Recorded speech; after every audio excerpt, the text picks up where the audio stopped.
Question number 21 सिद्ध कीजिए root 2 एक अपरिमेय संख्या है। ठीक है, देखते हैं। देखो, माना रूट 2 एक परिमेय संख्या है।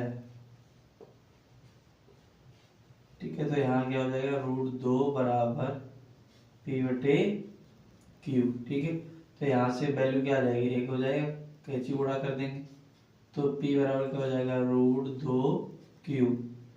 अब क्या करेंगे, दोनों तरफ वर्ग कर देंगे। ठीक है, दोनों तरफ वर्ग करने पर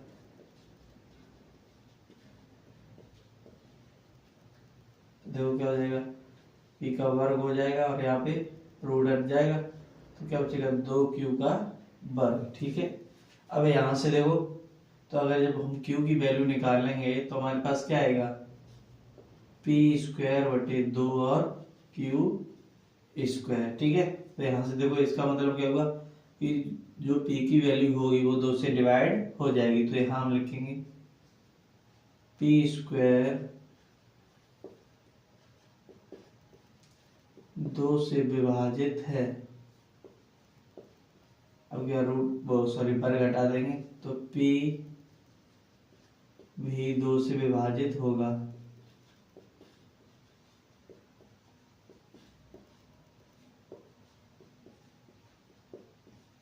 ठीक है, अब क्या करेंगे, इस वाले को, ठीक है, समीकरण 1 दे देंगे और इसे समीकरण नंबर 2। अब यहाँ से देखते हैं, देखो क्या हो जाएगा, p बराबर 2 के रखने पर समीकरण 1 में। ठीक है, तो देखो p की जगह क्या रखेंगे, 2 के वर्ग हो जाएगा बराबर 2 के क्यू का स्क्वायर। ठीक है, तो यहाँ से जब वर्ग खोलेंगे तो 4 के स्क्वायर हो जाएगा बराबर 2 क्यू, तो इससे 2 से 2 कट जाएगा। ठीक है, तो हमारे पास क्या बचेगा, 2 के स्क्वायर बराबर में क्यू स्क्वायर। ठीक है, तो यहाँ से अगर के की वैल्यू निकालेंगे तो क्या आ जाएगा, क्यू स्क्वायर बटे में 2, जो इसके साथ वही यहाँ लिख देंगे लैंग्वेज। ठीक है, तो देखो लैंग्वेज हमारी क्या हो जाएगी, पी स्क्वायर 2 से विभाजित था, तो यहाँ क्या हो जाएगा, क्यू स्क्वायर 2 से विभाजित। ठीक है, क्यू स्क्वायर 2 से विभाजित है, क्यू भी 2 से विभाजित होगा या है।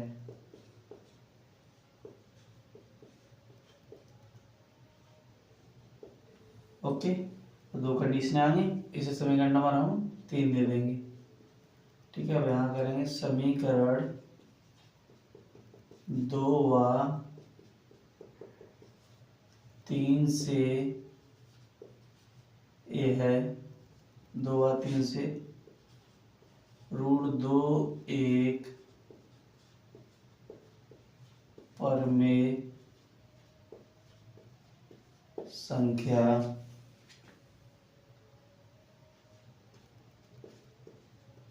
सिद्ध होती है। ओके, लेकिन ये सब सारा कुछ क्यों हुआ, क्योंकि हमारी गलत कल्पना थी। ठीक है, तो यहाँ हम नीचे लिखेंगे विरोधाभास प्रमेय से, ओके, कौन सी, विरोधाभास प्रमेय से रूट 2 एक अपरिमेय संख्या है। ओके, देखते हैं क्वेश्चन नंबर 21 का ख। सिद्ध कीजिए 1 प्लस सेक ए बटे सेक ए बराबर साइन स्क्वायर ए बटे 1 माइनस कॉस ए। ठीक है, तो यहाँ से पहले हम लेफ्ट साइड लेंगे, लेफ्ट हैंड साइड क्या दे रखी है, 1 प्लस सेक ए बटे में सेक ए। ठीक है, तो यहाँ से देखो सेक ए को क्या ले सकते हैं, 1 बटे कॉस ए। ठीक है, और वही यहाँ तो 1 बटे कॉस ए। यहाँ ऊपर अगर एलसीएम लेंगे तो क्या हो जाएगा, cos A plus 1/में cos A और नीचे 1/कॉस ए। तो यहाँ कॉस ए से कॉस ए कट जाएगा तो क्या बचेगा हमारे पास cos A plus 1। Okay, right hand side देखते हैं। साइन स्क्वायर ए बटे में 1 माइनस कॉस ए। ठीक है, तो साइन स्क्वायर ए को हम क्या ले सकते हैं 1 माइनस कॉस स्क्वायर ए। ठीक है, और बटे में 1 माइनस कॉस ए। तो यहाँ देखो ये अगर यहाँ पे वर्ग लगा देंगे तो ए स्क्वायर माइनस बी स्क्वायर हो जाएगा, यानी कि 1 प्लस कॉस ए और 1 माइनस कॉस ए, वो बटे में 1 माइनस कॉस ए। तो 1 माइनस कॉस ए से 1 माइनस कॉस ए कट जाएगा तो हमारे पास क्या बचेगा 1 plus cos A.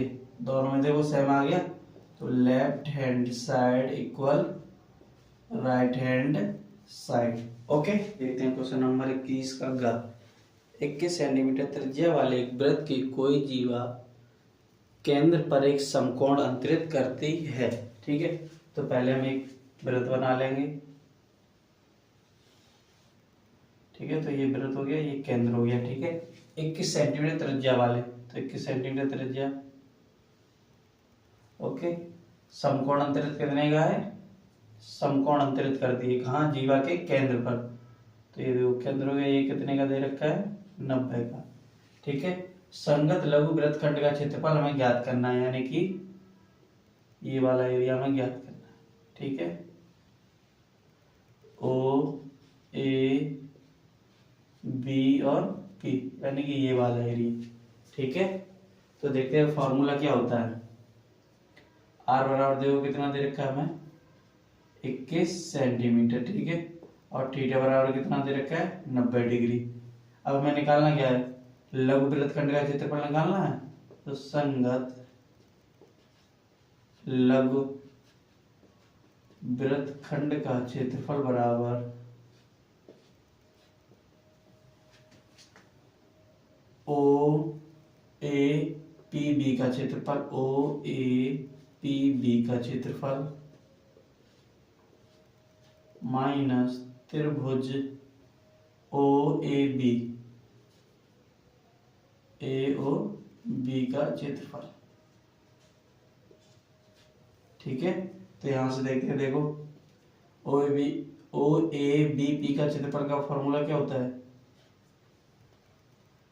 Pi are square theta बटे 360 माइनस त्रिभुज के क्षेत्रफल का फॉर्मूला क्या होता है 1/2 आर स्क्वायर साइन थीटा। ठीक है, बस हमें वैल्यू रखनी है। देखो पाई का मान कितना होता है 22/7। ओके, गुणा आर हमें कितना दे रखा है 21, तो 21 गुणा 21, और थीटा कितना दे रखा है हमें 90, तो 90 और बटे में क्या हो जाएगा 360 माइनस 1/2 आर स्क्वायर, आर कितना दे रखा है 21, तो 21 गुणा साइन थीटा ये कितना रख देंगे 90। ठीक है, तो यहां से देखो 7 21 हो जाएगा, 90 एकम 90 90 जगह। ठीक है, और 2 से काट देंगे 2 दूनी 4, 2 एकम 2। ओके, तो 11 3 33 हो जाएगा नहीं, लेकिन 3 का कर दो तो 11 गुणा 3 एकम 3 3 दूनी 6 63 आ जाएगा जब 21 में 3 का करेंगे। ठीक, और बटे में 2 माइनस यहाँ देखो 21 में कितना होता है 441/2 गुणा साइन 90 का मान कितना होता है 1। आगे देखते हैं 11 का गुणा कर देंगे 11 3 33 3 हो जाएगा, 11 66 और 3 69/2 माइनस 441 का 1 होगा तो 441/1। ठीक है, अब यहाँ से देखो एलसीएम हमारे पास कितना आ जाएगा 2, तो 693 माइनस 441 बटे में कितना हो जाएगा 2, घटा देंगे 3 से 1 जाएगा 2 बचेगा, 9 से 4 जाएगा 5 बचेगा, 6 से 4 जाएगा 2 बचेगा, बटे में 2 काट देंगे 2 एकम 2 2 दूनी 4 2 छक 12 126 सेंटीमीटर दे रखा है, तो सेंटीमीटर स्क्वायर। ओके, तो तो वृत्तखंड का क्षेत्रफल कितना आएगा 126 सेंटीमीटर स्क्वायर। ओके, देखते हैं क्वेश्चन नंबर 21 का घ। निम्नलिखित आंकड़ों का बहुलक ज्ञात कीजिए। वर्ग अंतराल बारंबारता दे रखी है हमें, ठीक है। तो देखो बहुलक का फॉर्मूला क्या होता है, तो बहुलक बराबर L plus F1 minus F0 बटे 2 गुणा F1 minus F0 minus F2 गुणा में H, ठीक है। तो हमें देखो L, F1, F0, F2 और H की जरूरत पड़ेगी, ठीक है। तो देखो बहुलक यानी सबसे ज्यादा कौन सा वर्ग अंतराल आया है, बारंबारता से चेक करेंगे तो 10 है ना, यानी कि 30 और 35। तो ये हमारा जो 10 है ये हमारा क्या हो जाएगा F1, क्या हो जाएगा F1। इससे जो जस्ट आगे वाला बारंबारता है ये हमारी क्या हो जाएगी, ये F0, ठीक है। F1 के जो तुरंत बाद बारंबारता है वो हमारी क्या हो जाएगी, ये F2। ओके, अब बचा क्या L। तो देखो जो F1 है यानी जो बहुलक का वर्ग है उसका जो छोटा वाला अंतराल होगा यानी कि ये 30, ये हमारा क्या हो जाएगा L, क्या हो जाएगा L। ओके, अब बचा क्या H। H यानी जो वर्ग अंतरालों में अंतर दे रखा है, तो वर्ग अंतरालों में अंतर देखो कितने का, 5-5 का है ना सभी। तो H बराबर कितना हो जाएगा, H बराबर 5, ठीक है। अब बस हमें वैल्यू रखनी है और हमारा आंसर आ जाएगा। तो देखते हैं, देखो L कितना है हमारे पास 30 प्लस F1 कितना दे रखा है 10 माइनस F0 कितना है 9 बटे में देखो 2 गुणा F1 हमारे पास 10 है माइनस F0 9 है माइनस F2 कितना है 3, ठीक है, गुणा H कितना दे रखा है 5। सॉल्व करते से तो 30 प्लस 10 से 9 हो जाएगा 1 बटे 10 दूनी 20 माइनस 9 3 12 हो जाएगा, माइनस का दोनों गुणा में 5, ठीक है। तो देखो 30 प्लस 5 का 5 का 1 गुणा हो जाएगा तो 5 बटे 20 से 12 जाएगा तो कितना हो जाएगा 8। इसके बटे में क्या आ जाएगा 1, इसका एलसीएम ले लेंगे, ठीक है। तो एलसीएम कितना आ जाएगा 8, 8 3 24 240 प्लस 5 तो कितना हो जाएगा 245 बटे 8। अब इसे काट देंगे तो 8 3 24, ठीक है, पूरा कट गया। अब 8 का भाग 5 में जाएगा नहीं, इसलिए 10 जीरो आ जाएगा, 10 लग जाएगा, 50 हो जाएगा। 8 6 48, 2 बचा 20 हो गया, 8 दूनी 16, 4 बचा, 8 5 40, ठीक है। तो जो हमारा बहुलक निकल के आएगा वो कितना आएगा 30.625। ओके, देखते हैं क्वेश्चन नंबर 21 का यहाँ। उस बिंदु की निर्देशांक ज्ञात कीजिए जो बिंदुओं 4, -3 और 8, 5 को जोड़ने वाले रेखाखंड को 3:1 के अनुपात में अंत विभाजित करता है, ठीक है। तो देखो पहले एक निर्देशांक बना लेंगे, इस वाले बिंदु के मान लो 4, -3, ठीक है निर्देशांक, और इसके 8, 5 रेखाखंड हो गया, ठीक है। इस रेखाखंड के 2 निर्देशांक हो गए, एक ये और एक ये। अब क्या दे रहा है, जोड़ने वाले रेखाखंड को 3:1 के अनुपात में अंतर्विभाजित करता है। तो मान लो ये वाला 3 हिस्सा हो गया और एक ये हो गया। ओके, अब ये हमारा x1 और ये y1, ये x2 और ये y2 पूछा गया उसने। उस बिंदु के निर्देशांक ज्ञात करने हैं, जो बिंदुओं को यानी कि इसके निर्देशांक ज्ञात करने हैं, ठीक है। तो ये हमें क्या ज्ञात करना है, x3 और y3 हमें ज्ञात करना है, ठीक है। तो देखो x3 का फॉर्मूला क्या है, यानी कि x3 जो हम निकालेंगे या निर्देशांक हम निकालेंगे तो कैसे निकालेंगे, x3 बराबर m x2 plus n x1 बटे में m प्लस n, ठीक है। तो देखो m और n की वैल्यू हमें ज्ञात करनी है, x और y की तो है हमारे पास, ठीक है। तो ये जो देखो अनुपात में दे रखा है, तो यही अनुपात जो है m1 ये m हो जाएगा और ये वाला जो अनुपात है वो क्या हो जाएगा n, ठीक है। तो बस वैल्यू रखनी, m कितना दे रखा है 3 गुणा x2 कितना दे रखा है 8 प्लस n 1 गुणा x1 कितना दे रखा है 4, m कितना है 3 और n कितना 1, तो 8 3 24 प्लस 4 एकम 4 बटे में 4 हो जाएगा। तो 24 और 4 28 बटे में 4 4 7 28। x3 हमारे पास कितना आ गया 7। अब y3 निकालते हैं। ठीक है, तो y3 देखो क्या हो जाएगा m/2 प्लस n/1 बटे में m plus n।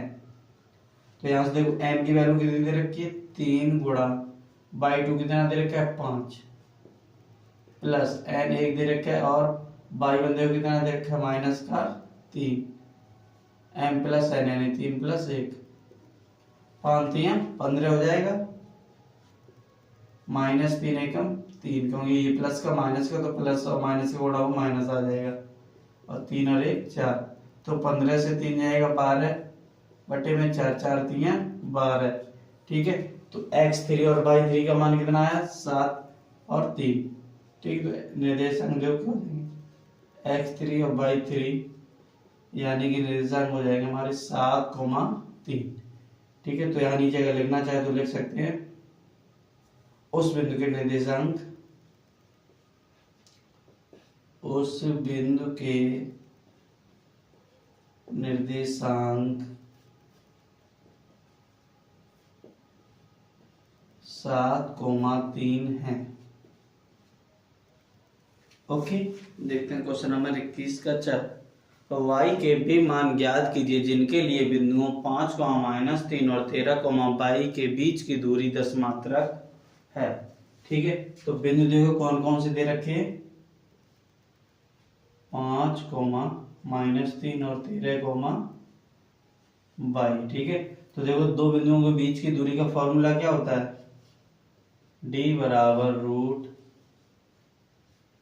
√x2 - x1 का वर्ग प्लस y2 - y1 का वर्ग। ठीक है, ये हमारा क्या हो जाएगा x1 और ये y1, x2 और ये y2 और d कितना दे रखा है 10। ठीक है, तो d की जगह क्या आ जाएगा 10 बराबर x2 कितना है 13 माइनस x1 कितना है 5 वर्ग प्लस y2 कितना दे रखा है y माइनस और y1 माइनस का 3 और वर्ग। देखो एक तो ये फॉर्मूला वाला माइनस और ये माइनस y1 वाला, तो ये मिला के क्या हो जाएगा प्लस। ठीक है, तो यहाँ से देखते हैं 10 बराबर √13 से 5 जाएगा कितना बचेगा बोलो 8 बचेगा। 8 का वर्ग कर दें तो 8 8 64 हो जाएगा प्लस। ठीक है, अब a प्लस बी का होल स्क्वायर हो गया तो a square plus b square plus 2a और b। ठीक है, अब क्या करेंगे दोनों तरफ वर्ग कर देंगे। क्या करेंगे दोनों तरफ वर्ग, तो देखो दोनों तरफ वर्ग करने पर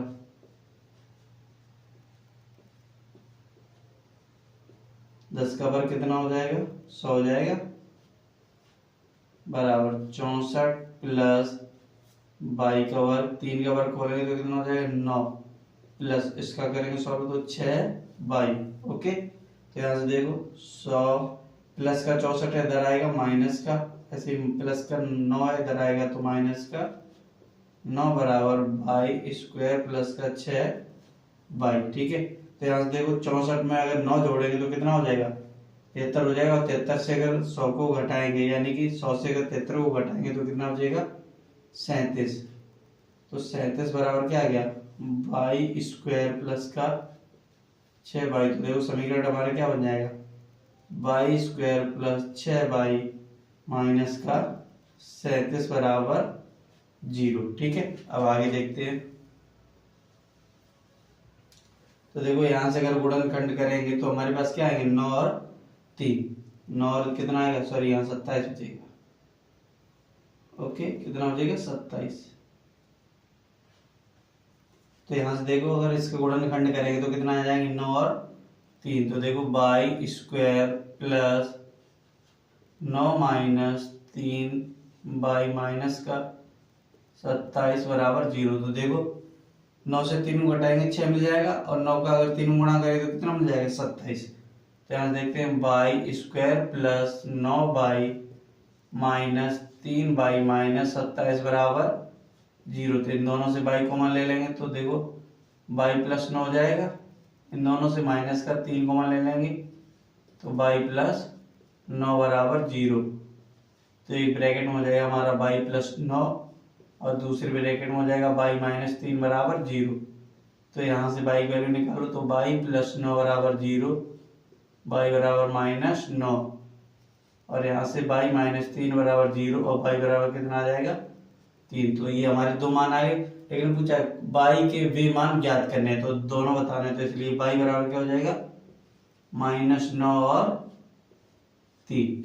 ओके, देखते हैं क्वेश्चन नंबर 22 का 2 घात बहुपद 3x² माइनस x माइनस 4 के शून्यांक ज्ञात कीजिए और शून्यांकों तथा गुणांकों के बीच के संबंध की सत्यता की जांच कीजिए। ठीक है, तो देखते हैं क्या हमारा बहुपद है 3x² माइनस x और माइनस 4। तो पहले इसके हम क्या निकाल लेंगे शून्यांक। ठीक है, तो देखो 4 3 12 हो जाएगा तो 3x² minus 4 minus 3x minus 4। देखो 4 3 12 हुआ तो 12 देखो 4 3 12 और 4 से 3 जाएगा तो 1। ठीक है, आगे देखते हैं 3x² माइनस का 4x प्लस का 3x और माइनस का 4, इन दोनों से x कॉमन मिल जाएगा तो यहाँ क्या हो जाएगा 3x माइनस 4, इन दोनों से माइनस का प्लस का 1 तो 3x माइनस 4। तो एक ब्रैकेट में हो जाएगा हमारा 3x माइनस 4 और एक ब्रैकेट में हो जाएगा x प्लस 1। तो यहाँ से अगर x की वैल्यू आएगी तो देखो क्या आएगी 3x बराबर 4, तो x बराबर क्या हो जाएगा 4/3।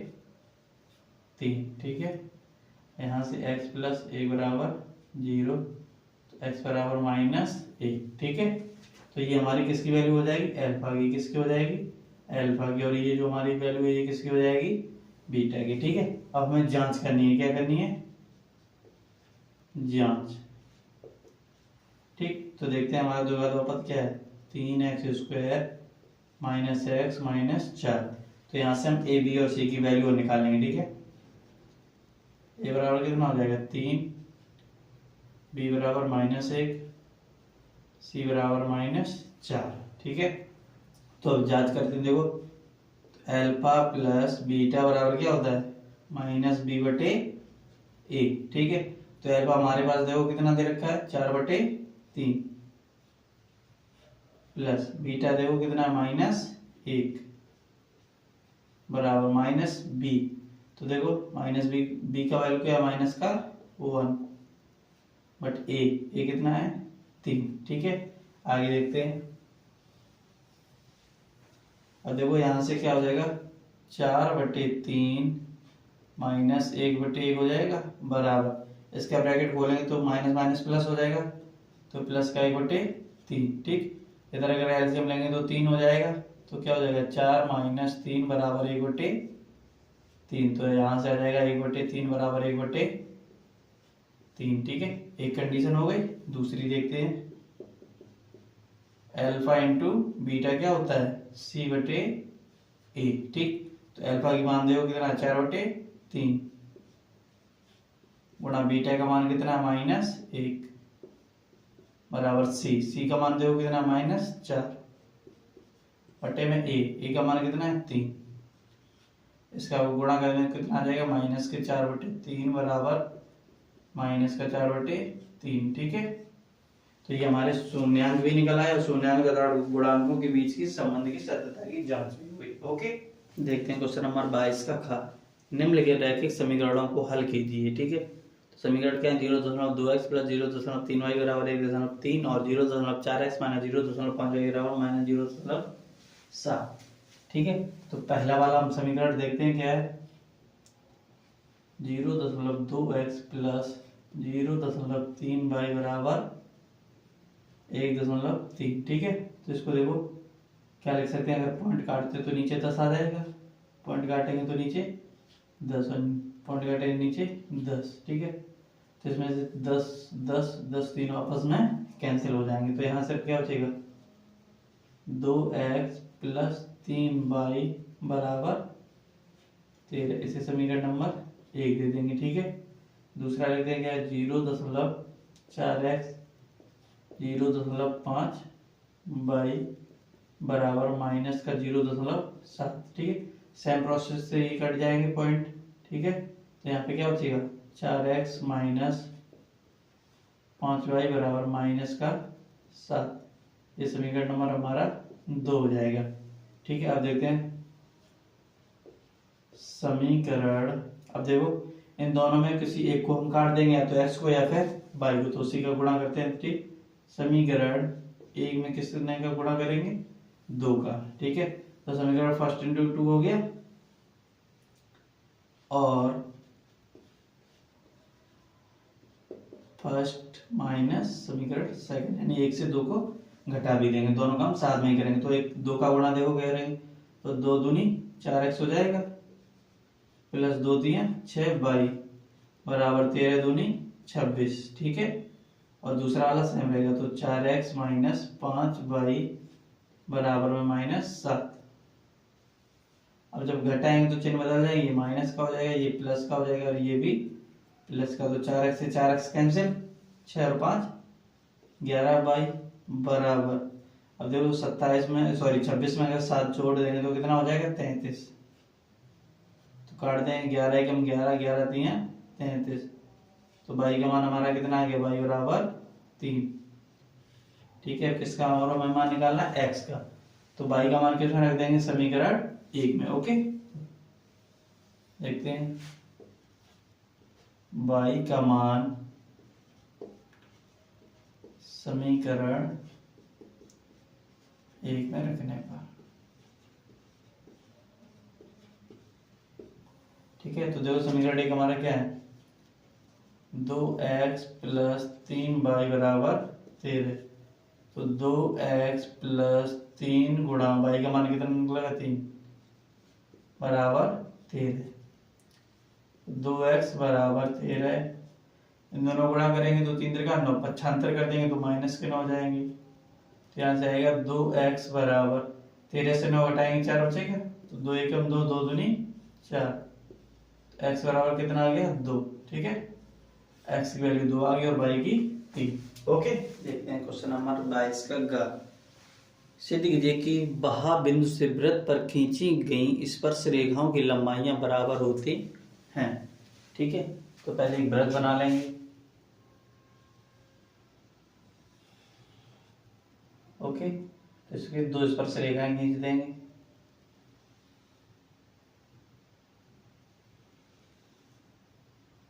और ये हमारा केंद्र है। ठीक है, तो यहाँ से भी क्या ये डाल देंगे लोग, और इसे मिला दो, और ये यहाँ पे पूरा चित्र बन जाएगा। तो ए बी और सी हो जाएगा, और ये ओ हो जाएगा। ठीक है, तो देखते हैं हमें सिद्ध क्या करना है, सिद्ध करना है क्या, देखो खींची गई स्पर्श रेखाओं की लंबाइयां बराबर होती है, यानी कि ए बी बराबर B C. Okay, A B बराबर बी और सी। ठीक है, और रचना देखते हैं, ओ ए तथा ओ बी को सॉरी ओ सी, ओ ए तथा ओ सी एवं ओ बी को मिलाया।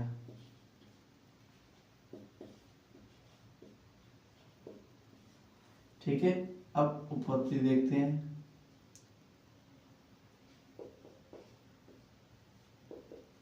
ठीक, तो देखो क्या होगा, 2 त्रिभुज है, एक है ओ ए बी, दूसरा है ओ सी बी, तो ये दोनों त्रिभुज ले लेंगे।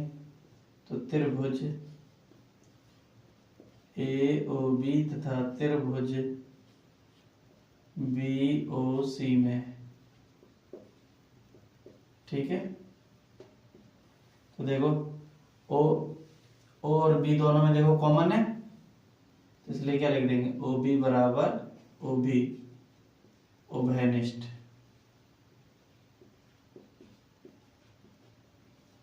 ठीक, एक कंडीशन होगी। दूसरी देखो, दूसरी क्या हो जाएगा, ओ ए बराबर ओ सी, क्योंकि ये वृत्त की त्रिज्याएं हैं। ठीक है, तो ओ ए बराबर ओ सी, वृत्त की त्रिज्या है। ओके, एक और, दो हो गए ना, एक चीज और हमें चाहिए, तो देखो तीसरी क्या हो जाएगी, ये जो एंगल ए और एंगल सी है ये कितने के हैं, 90 डिग्री के। ठीक है, तो एंगल ए बराबर एंगल सी, क्यों, क्योंकि ये 90 के, तो यहां से क्या हो जाएगा, त्रिभुज ए ओ बी। ठीक है, सर्वांशम त्रिभुज बी ओ सी। और हमें देखो सिद्ध क्या करना था, ए बी बराबर बी सी, तो यहाँ देखो ए बी बराबर क्या निकल गया, बी और सी। ठीक है, प्रूफ हो गया। ओके, देखते हैं क्वेश्चन नंबर 22 का था, एक त्रिभुज एबीसी की भुजा बीसी पर एक बिंदु डी इस प्रकार है कि एडीसी बराबर बीएसी है, सिद्ध कीजिए कि सीए का वर्ग बराबर सीबी गुणा सी डी। ठीक है, तो देखते हैं, देखो पहले में क्या बनाना है, एक त्रिभुज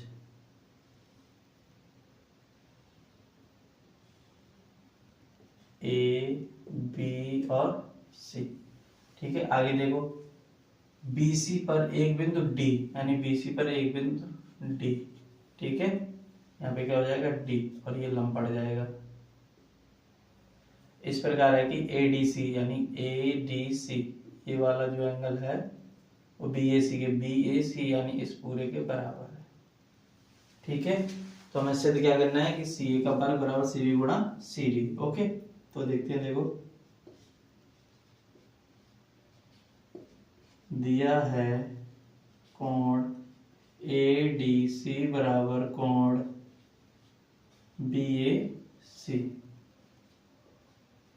और सिद्ध करना है हमें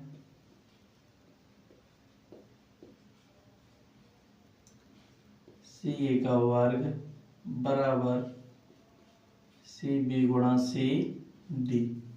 ठीक है, उत्पत्ति में देखते हैं, देखो दो त्रिभुज, तो कौन कौन से त्रिभुज लेंगे, त्रिभुज ए बी सी तथा ए डी सी। ठीक है, त्रिभुज ए बी सी तथा त्रिभुज ए डी सी में। ठीक है, ओके, यही हो जाए, क्यों नहीं, ये भी देख लो। ठीक, देखो यहाँ पे हमें सिद्ध क्या करा है, सी ए सी बी और सी डी, ए बी की तो कहीं बात ही नहीं हुई। ठीक है, तो इसलिए हम ए बी डी वाला त्रिभुज नहीं लेंगे। ओके, अब देखो ये इन दोनों में क्या होगा, कोण ए डी सी बराबर कोण बी ए सी, ये दिया है। ओके, तो ये कंडीशन हो गई। दूसरी देखो, दोनों में कोण सी, क्या कोण सी उभयनिष्ठ है। ठीक है, तो कोण सी बराबर कोण सी उभयनिष्ठ। ओके, तो किसी भी त्रिभुज को अगर समरूप करना है तो उसके लिए दो कंडीशनें ही बहुत होती हैं। ठीक है, देखो त्रिभुज ए बी सी समरूप त्रिभुज ए डी सी, किससे, एंगल बाई एंगल से। ओके, तो ये एंगल बाई एंगल से। ठीक है, अब हमें जो प्रूव करना है वो देखते हैं, तो हम एंगल ए लेते हैं। अगर एंगल ए लेंगे तो हमें कौन सी भुजा लेनी पड़ेगी, एंगल बी और सी। ठीक है, क्योंकि ये बड़ा एंगल कौन सा, एंगल ए, तो बी सी हो गया, बी सी बटे। अब इसके बाद बड़ा एंगल क्या हो जाएगा इस वाले त्रिभुज में, बी, तो बी के सामने वाली भुजा क्या हो जाएगी, ए और सी, तो इसलिए ए और सी ले लेंगे बराबर। ठीक है, अब की बात देखो डी का एंगल लेंगे, अगर डी एंगल लेंगे तो डी एंगल के सामने वाली भुजा क्या हुई, ए और सी, तो इसलिए ए और सी हो जाएगा बटे में। ठीक, अब ये वाला एंगल लिया था, अब की बार ये वाला एंगल लेते हैं। ओके, आधा एंगल यानी डी ए सी वाला, तो अब ये वाला एंगल लेंगे तो इस वाले एंगल के सामने ये भुजा कौन सी है, डी सी, तो इसलिए बटे में क्या आ जाएगा, डी और सी। ठीक, कैंची गुणा कर देंगे तो यहाँ से क्या आ जाएगा, ए सी का वर्ग बराबर बी सी गुणा में डी सी, यही हमें प्रूव करना। ओके, देखते हैं क्वेश्चन नंबर 22 का। निम्नलिखित बारंबारता सारणी का माध्य ज्ञात कीजिए। वर्ग अंतराल बारंबारता में दे रखी है, बारंबारता किससे डिनोट करते हैं, एफ से, तो एफ हो गया ये हमारा। ठीक है, अब इसमें हमें किसकी जरूरत पड़ी, मध्यमान की, तो इसलिए मध्यमान निकालेंगे, मध्यमान को एक्स से डिनोट कर देंगे। ठीक है, तो मध्यमान देखो कैसे निकालेंगे, वर्ग अंतरालों को जोड़कर इसमें 2 का भाग लगाना होता है, तो 20 में अगर 15 जोड़ेंगे कितना हो जाएगा, 35, 35 में अगर 2 का भाग लगाएंगे तो 17.5 आएगा। कितना आएगा? 17.5। ठीक है, इन दोनों को जोड़ेंगे तो 45, 45 में 2 का भाग लगाएंगे तो 22.5। ठीक है, अब तो देखो गलत हो सकता है अगर हम भाग देते हैं जोड़ते हैं, ठीक, क्योंकि पॉइंट मारा है।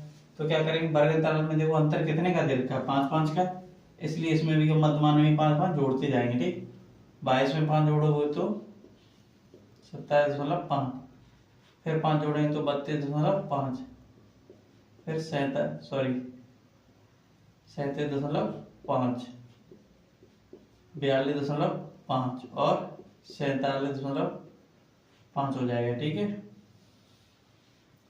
अब हम क्या करेंगे, f और x का गुणा कर लेंगे। किसका? f और x का, यानी कि बारंबारता और मध्यमान का। ठीक है, तो देखो f गुणा x, तो देखो 14 का करेंगे तो 14 पंचे 70, हासिल 7 हो जाएगी।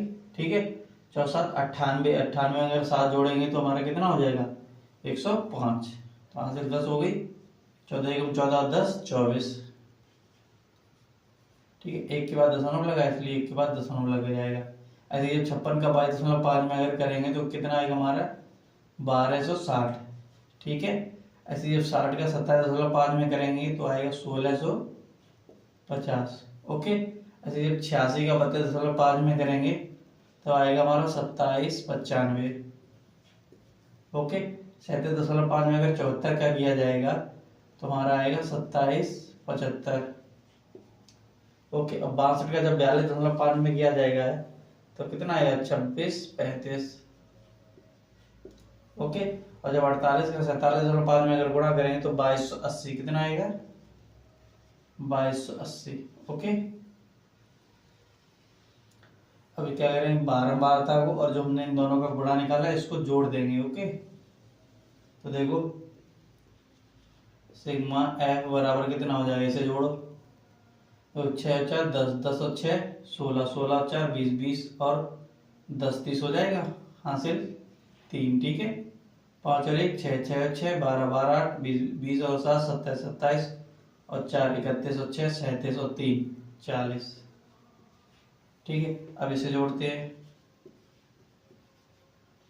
तो देखो 5 10 15 और 20, तो आंसर कितनी हो जाएगी, 2। ठीक है, आगे देखो 4 और 6 10, 10 और 5 15, 15 और 9 24, 24 और 7 31, 31 और 3 34, 34 और 8 कितना हो जाएगा, 34 और 8 42, 42 और 2 46। ठीक है, 42 और 2 44, आंसर कितनी हो जाएगी, 4। ठीक है, कितनी हो जाएगी, 4। आगे देखो 2 2 और 2 4, 4 और 6 10, 10 और 7 17, 17 और 7 24, 24 और 6 30, 30 और 2 32, 32 और 4 कितना हो जाएगा, 36। आंसर कितनी हो जाएगी, 3। कितनी हो जाएगी, 3। ओके, आगे देखो 1 और 1 2, 2 और 2 4, 4 6 8 10 और आंसर 3 कितना हो जाएगा, 13, यानी 13,640। तो माध्य का फॉर्मूला क्या होता है, माध्य बराबर